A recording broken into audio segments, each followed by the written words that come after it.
Hello, Tubeness. BoobTube, YouTube, Happy Independence Day. I hope you're as independent as you can possibly be.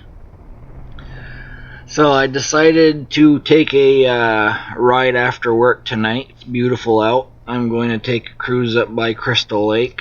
That's in Barton. The roads are usually nice and quiet. And a bit rough, of course. I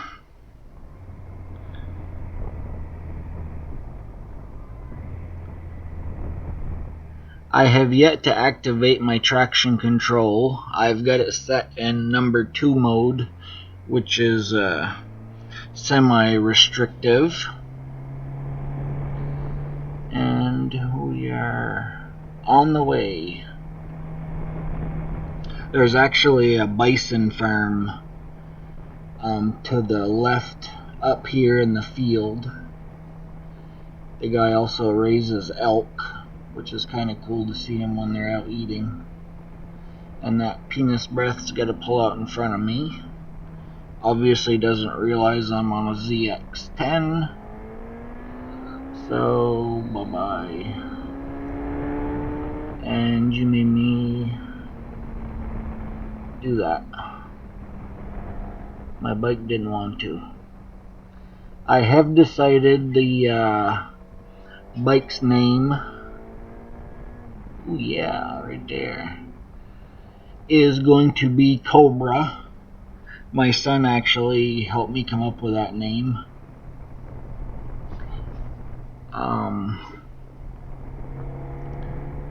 It actually is modeled somewhat from a Cobra, the front end, Kawasaki says.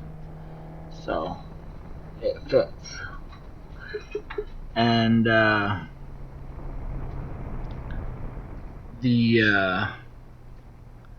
one of the topics I wanted to hit on tonight was the little one-lungers and how they don't hold a lot of oil. So for drolling along at like freeway speeds and not a lot of slow traffic, they're not really great for it. As to where this bike holds 4 quarts, which is almost as much as my V8s hold, which is awesome. And that's the way it should be.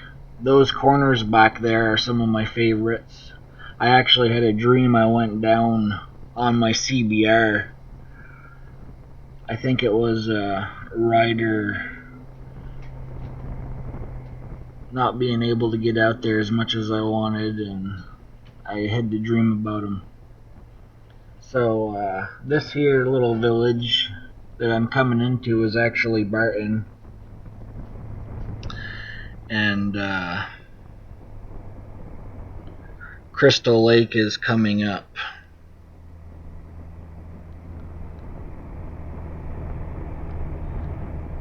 So incredible how they designed bikes today.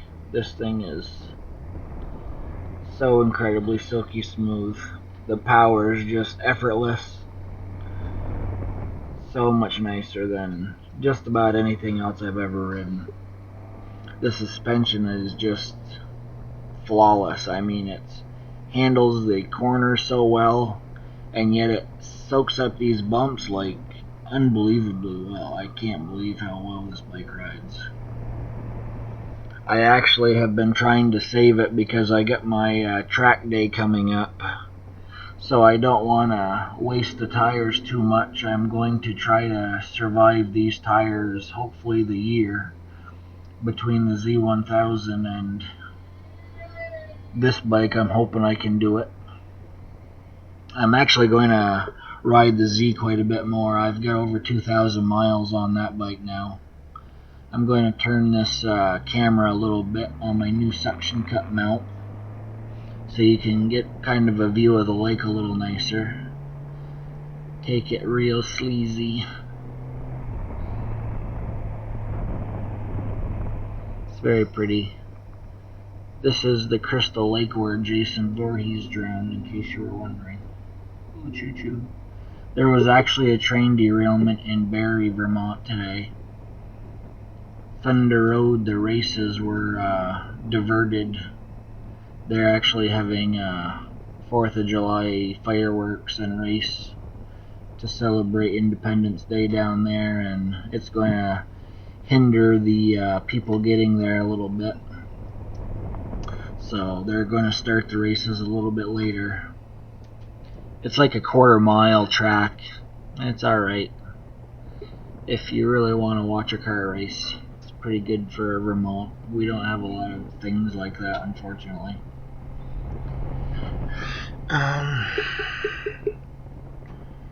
I was having a little bit of trouble deciding on where to ride tonight.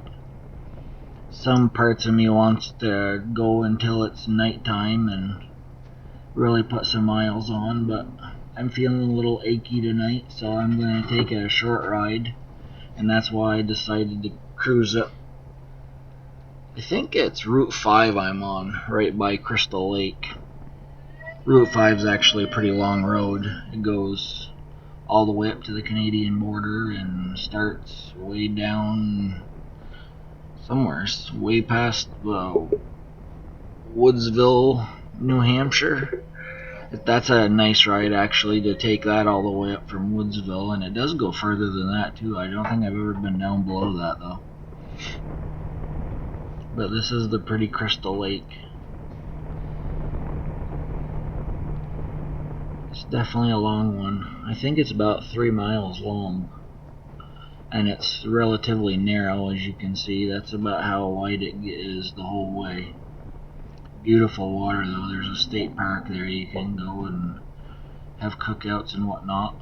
Bumpy roads. Lovely.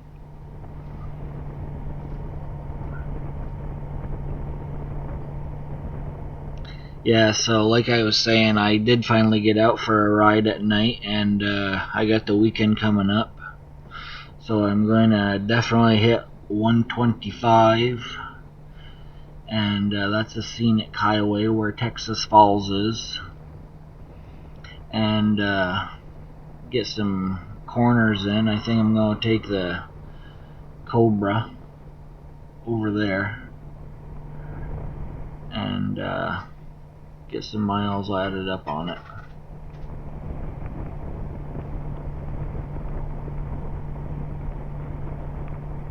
And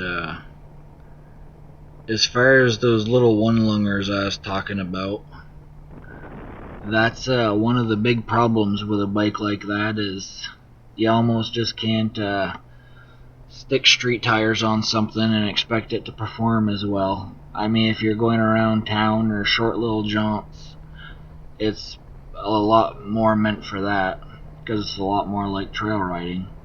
But as far as drolling along the highway, I've heard some pretty bad stories. The motors just can't keep up with it because, high revs and it's low geared and not a lot of oil to compensate for everything going on inside that motor. And that's my feelings. You gotta have a bike with big power and big oil capacity. Definitely helps. This bike runs about 150 degrees. It's like 70, 75 degrees out tonight. And it seems to always run about that, which is a little cool.